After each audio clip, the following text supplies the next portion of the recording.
tumeona imezidi, kwa sababu juzi kuna mwingine amewawa hapa 00, wiki jaisa ndio wameshika jana. Tumepata hii ripoti kwa mshangao. Beti tuliongea kwa simu Ijumaa ikiwa ananiambia atakuja nyumbani. Tumekimbia kufika hapa, fika tumempata amewawa, ako na majeraha na amefunikwa mablanketi mingi, ametiwa na maduve. Harufu inatoka kwa nyumba, mainzi imejaa, na tumeshangaa sana na tunashutumu hicho kitendo. Serikali ikaweza kutusaidia. Sasa hiyo kitu imetushtua asubuhi mpaka tunajiuliza tutasaidiwa aje? Wenye mwenzetu amesema mtu amewawa Siritanya, mtu mwenye aliwawa Siritanya alikufa, alizikwa jana. Aliwawa Unyama yenye Beti amewawa hii. Sasa tungeuliza serikali watatusaidia aje ndio tu avoid vitu kama hii.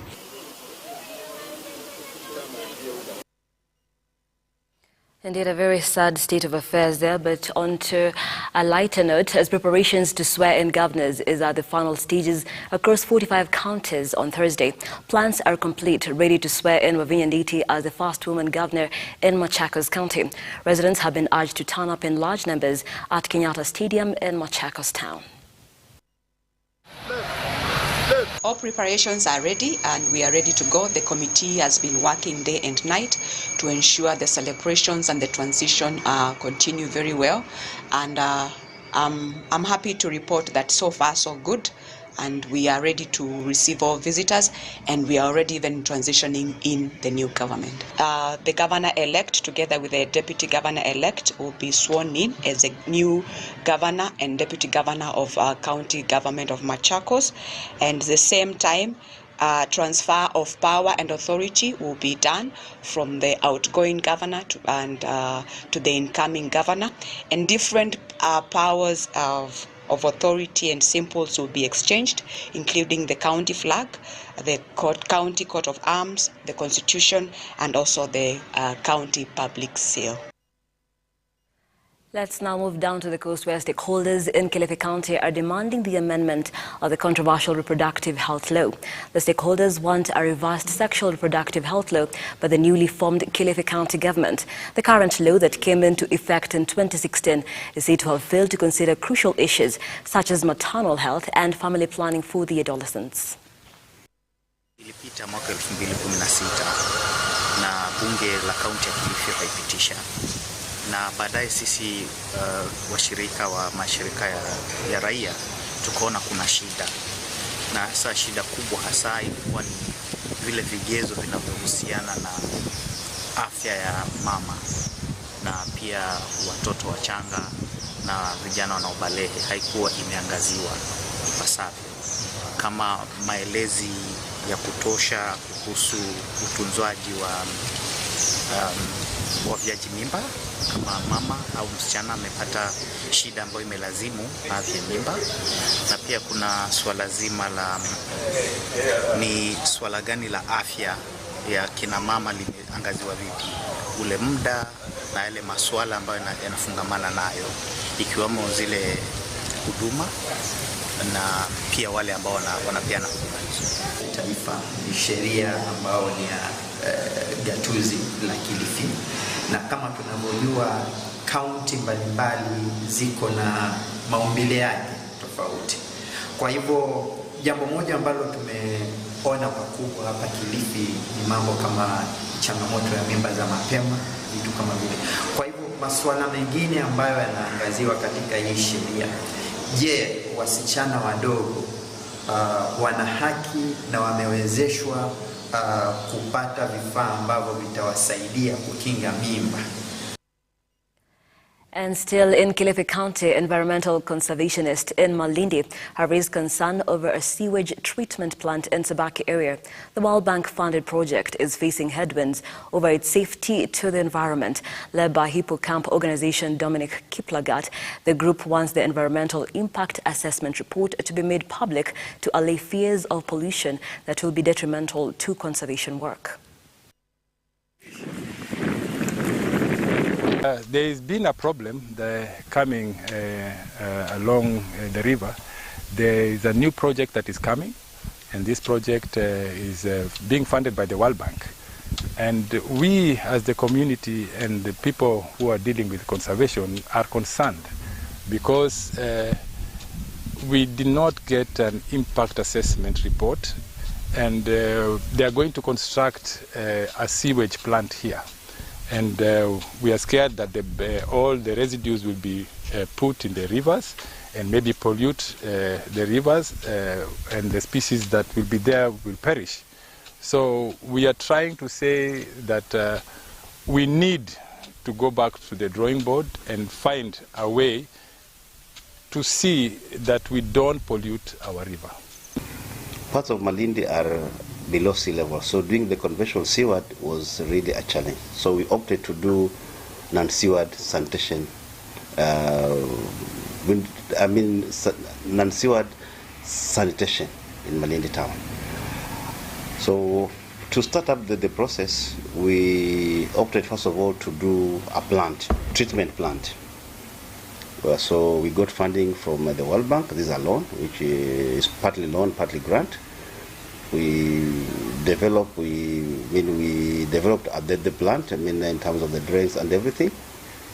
This plant we're going to do in Sabaki is a unique plant because it's going to incorporate waste to value. It's a unique one in Kenya and basically more in Africa. And once it's done, it's going to bring up job opportunities for the locals in that place. First of all, at the construction site, we already told the contractor to engage the local population in terms of the workers. Then, when the plant is done, also because we are going to use the fecal matter to create briquettes, we also want to start integrating it with the coconut. The husk of the coconut. We want to add value to coconuts also. So that at the end of the day, it's a win-win situation for the people of Malindi.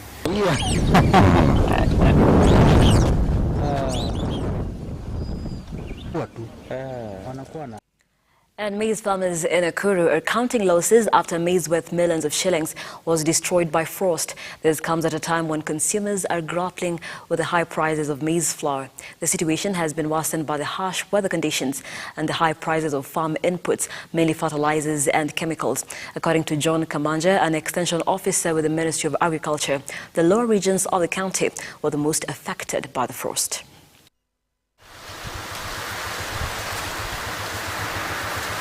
Yale maeneo ya nyanda ya chini ndio yameguzwa sana, upande wa pipeline, upande wa Lower Gilgil, upande wa Tangi Tano, upande huu mwingine wa Elementaita.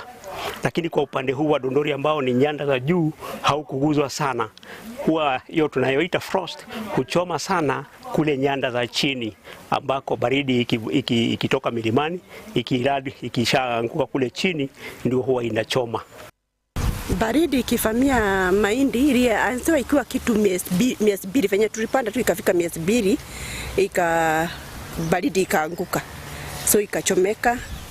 Sasa kutoka hapo ikasimama, jua ikaendelea, so ikawa imeharibika kutoka hapo. Ikawa mvua imerudi kunyesha baadaye, haisaidii chochote.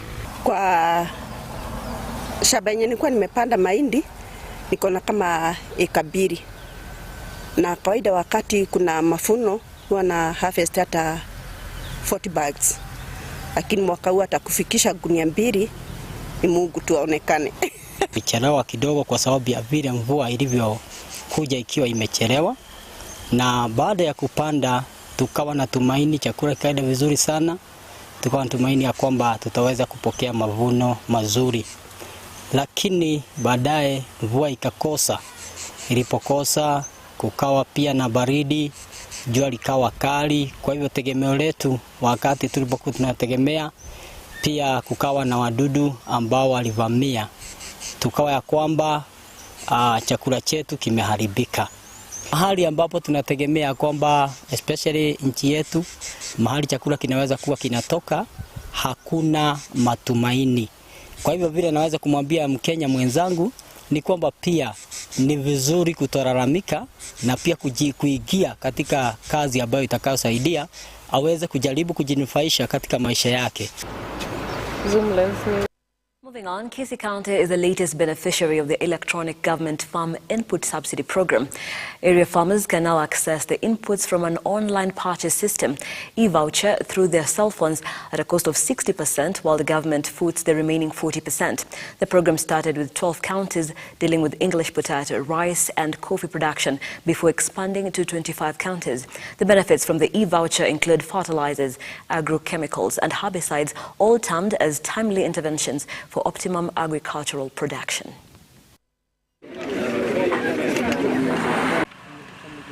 To support smallholder farmers in accessing quality farm inputs at subsidized cost.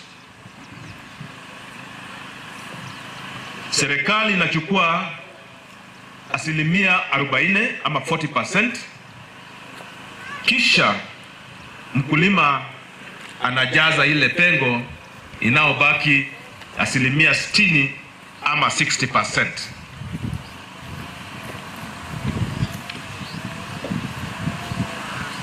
Wakulima wanapokea electronic vouchers kupitia kwa simu zao SMS, na pia wanalipia hiyo mchango yao kupitia kwa M-Pesa. Tumesaidia hapa chini ndio production ionekane, hii subsidy ndio hii, na sasa mahali tunaangalia ni kwingine. Serikali pia atawaambia hapa inatafuta market ya your products. Tunatafuta market ya products ambazo hakuna, na sisi wakulima tuko. Ningeomba wakulima wangu, ningewaomba kama tumeshikiliwa na serikali kidogo, tujaribu tufanye production yetu iende juu kwa sababu soko iko. And in today's segment of Your Opinion Matters, our reporter Bellamy Bolson met with Kenyans in the streets of Nairobi, questioning them if they think justice will be served at the Supreme Court. Flag bearer Raila Odinga on Monday filed his petition at the Milimani Law Courts, challenging the IEBC presidential results. Join me, Bellamy Bolson, in today's segment of Your Opinion Matters as we ask Kenyans, do they think justice will be served at the Supreme Court? Mimi upande yangu naweza sema tunaona ni kama kuna justice itapatikana, sababu kitu yenye tunaomba wale majaji wenye wamechaguliwa kusikiza hiyo kesi, kitu yenye tunaweza waomba is a request. Wasiangalie pesa yenye mtu wako nayo anakuja nayo, wasiangalie nini, au waangalie kama watasema William Ruto Samuel zile kura zenye alipewa ni za haki, tutakubali kazi zifunguke, sababu vijana kama sisi sahi hatuna kazi. Kwa majina ni Fikra Nyambane kutoka Nguaro, tuko Kawangware. Nile kitu yenye ningetarajia koti yetu itufanyie haki na ukweli.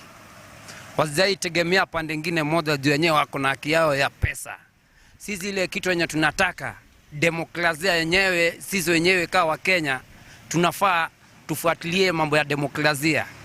Tusifuate mambo ya watu wako na pesa, wengine hawana pesa, lakini tunataka haki na ukweli tendeke. Hasa kama hii tunataka hii tarehe 5. Hii tarehe 5 tunataka kula zetu sihesabiwe, hatutaki kwenda kurudia uchaguzi. Sawa. Mambo ya kurudia uchaguzi hatutaki. Sisi tunataka kura zetu sihesabiwe, venye tulipiga kura zetu ndio tujue hiyo ndio haki yetu. Kwa maoni yangu vile hii kesi ya papa imepelekwa Supreme Court, naona ukweli na haki itaonekana. Na papa mara mingi tunampigia kura wanamuibia. Kitu kinafanya papa anaibia kura, yeye anapenda vitu siko straight. Hao wengine wanapenda mambo ya kona, ndio hao wanaenda wanarusa hongo, wanapeana pesa kwa hawa merchants, wanapitishwa. Papa ngali yeye analala nafikiri vitu siko straight, akiamuka asubuhi vile alikuwa ameona TV anapata vitu simebadilika. And those were some of the opinions of Kenyans in Your Opinion Matters, which comes to you every day on Look Up TV. And that's what's trending at this hour.